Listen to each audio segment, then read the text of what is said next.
Good morning, Nigeria. I make you welcome. This is Enterprise Morning, reaching you from Enterprise Television from our corporate headquarters in Lagos State, Nigeria. I am Henry Ekweremadu. Let's kickstart with our newspapers this morning, and right after that will be our main conversation also for today.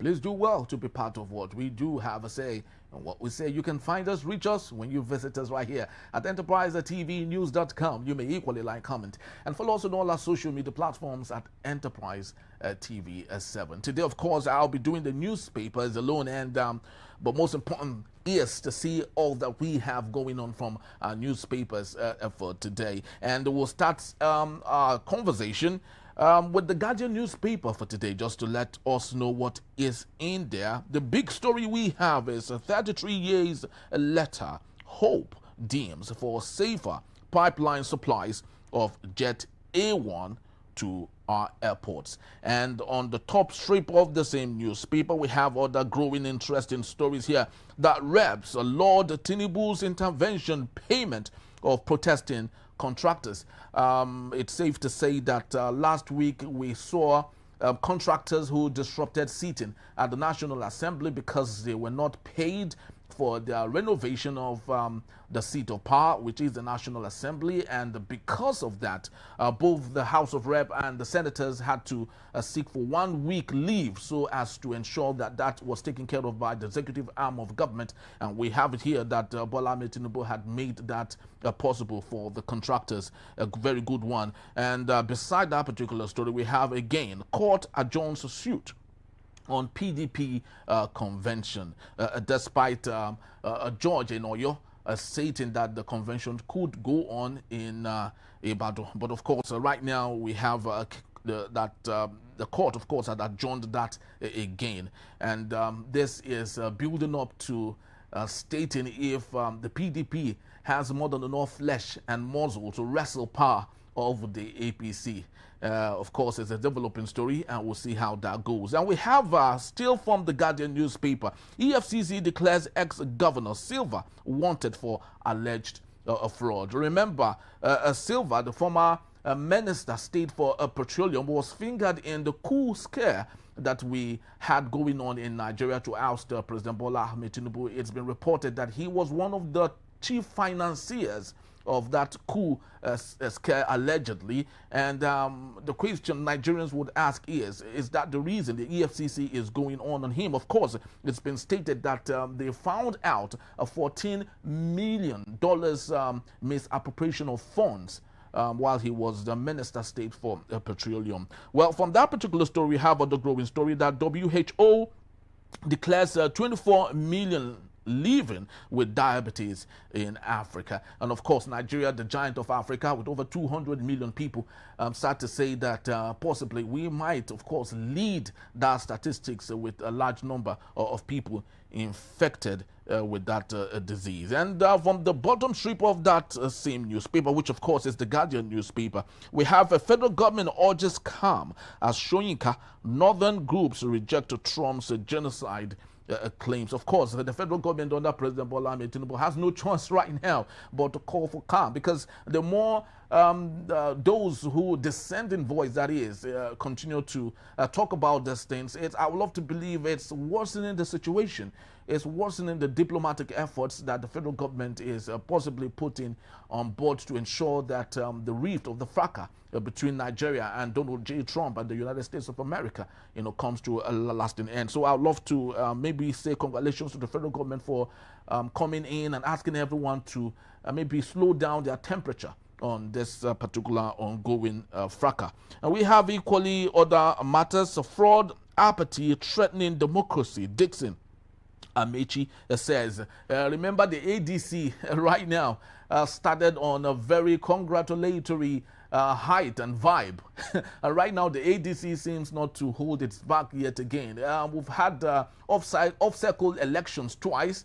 ADC fielded candidates, and none of those candidates actually made any way. Of course, with Anambra just had concluded, we had an ADC person who ran for the governor of the state. He didn't score more than some few thousands.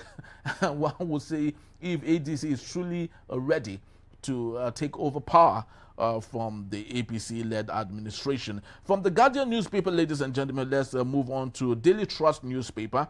We have the big story here that bandits attack 5 vehicles, abduct passengers in Kogi. Well, this is really not really a good story. It's truly not a good story. And remember, Kogi is like the transit point, you know, between different states. You want to travel from Abuja to any part of the southeast of Nigeria. You want to travel sometime from Lagos to Abuja. You have to go through Kogi State. And if that particular area is not a safe haven for travelers, then how much would it be for tourists who might decide to come to Nigeria? And talking about tourism in Nigeria, with the level of insecurity dealing with Nigeria so bad, do you think anything tourism would be considered at this point in our history? There used to be a time in Nigeria where tourism was one of our mainstay, but today insecurity had really nose-dived the tourism ecosystem in the country. And when stories like this made headlines on our newspapers, it's actually quite disturbing, if you would agree with me on that particular fact. We have below that particular big story, federal government pushes for Ekweremadu's transfer to Nigeria. And on the top strip of the same newspaper, we have the growing matter. Abuja hospital mortuary drowns in stench and decay. I do not know if the FCT minister, Yusuf, is well aware of this very despicable situation. FCT is the Federal Capital Territory for a reason. And if the tertiary hospital we have there is going through this big issue, then it is a cause for serious concern, because the health and wealth of Nigerians is very paramount at this point. And if our tertiary hospital do not have all that it should have to ensure that the deceased are taken care of, then it's a growing problem that I think we should take care of most well. But let's take another story from the Daily Trust newspaper. Obasanjo, under my watch, US wouldn't do anything in Africa without knowledge. Safe to say, we must give it to President Olusegun Obasanjo. Between 1999 and 2007, he led Africa like a president would lead a continent. Everything that happened in Africa between that period in time, Olusegun Obasanjo was well aware. Remember, he went to disrupt the incursion in Gambia, you know, with our federal troops, the same troops that are going through so much in the hands of bandits and can't even win the war.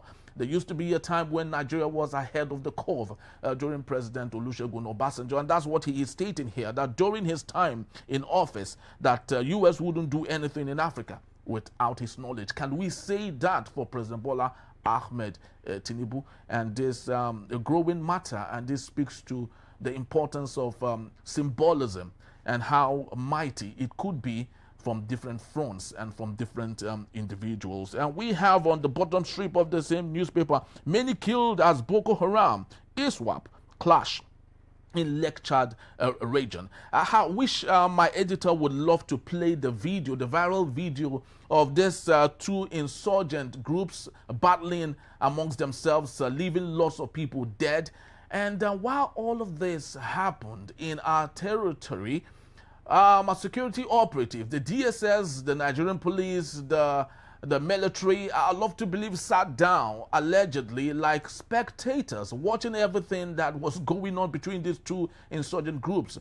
Looking at the threat posed upon us by the United States of America, this would have been an opportunity for the Nigerian military to show its might, to declare and prove to Donald Trump that yes, we are ahead of the curve and we have everything all rounded up. But if this could happen in our territory and it's all over the social media platform without any iota of our security architecture being ahead of this and ensuring that this was nipped in the bud, then I think it's a growing source of concern that those in authority should have to, you know, really take into cognizance at this point. From the Daily Trust newspaper, ladies and gentlemen, let's move to the Punch. And also we have the big story, Trump's threat. Troops pound terror bases in key states. Remember, I do not know which of the key states here. Of course, okay, so we have it here. They said 86 rescued in air ground assault in Borno, Kwara, Katsina. Boko Haram ISWAP clash leaves 50 dead. So I do not know the place of our security in ensuring that all of this were taken care of, because the much that we saw from social media, especially going by the viral video of Boko Haram and ISWAP insurgents and bandits taking on themselves, there were no sign of our security, coming to round these people up. They were going in all force and were really in charge of that territory, the Lake Chad Basin and region of Nigeria. This is actually quite disturbing, and I think it's an opportunity for our security to really move ahead of these people and ensure that both, especially, kinetic measures were taken in to ensure that they are totally taken out of our space in Nigeria. On the top strip, we have a presidency eyes NNPC shake up as all output falters. Yet again, I do not know the place of the presidency. I would love to believe the NNPC Limited has been sold, it's privatized.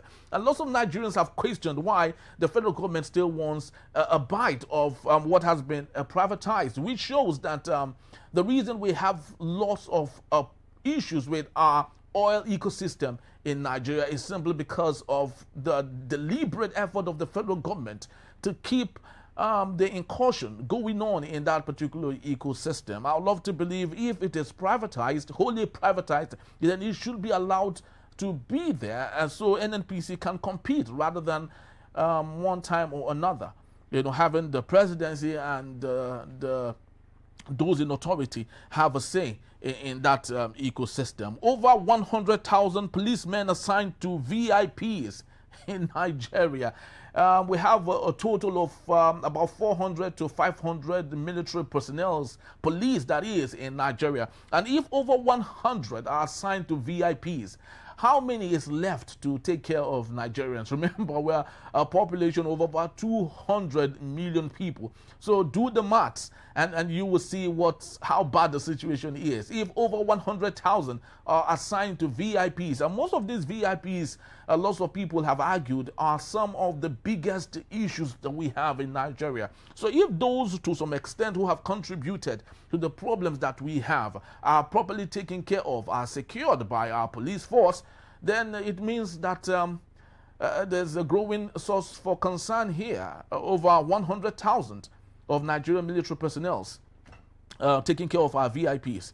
It's actually a very sad situation here. And below that story, or below the top story or the big story, Tinubu pushes Siemens a deal for fresh 4,000 megawatts of power. I just hope that this pulls through so that the value of a generation in Nigeria, will be delivered for our use. I love to believe this will go down in helping Nigerians acquire better power in Nigeria. Well, this is what we have from the Punch newspaper.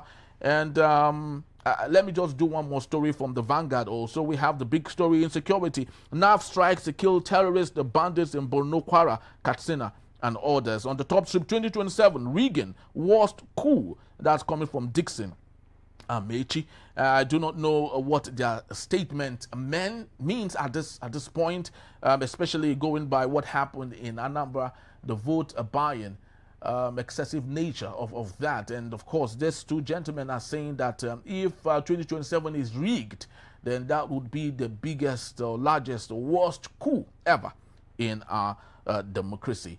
Well, that's all we can take for now from our newspapers, and I'd love to believe that you enjoyed every bit of that story, and just like we have right here on Enterprise Television. And from here, we'll be moving on to our main conversation in a bit. That is when we return.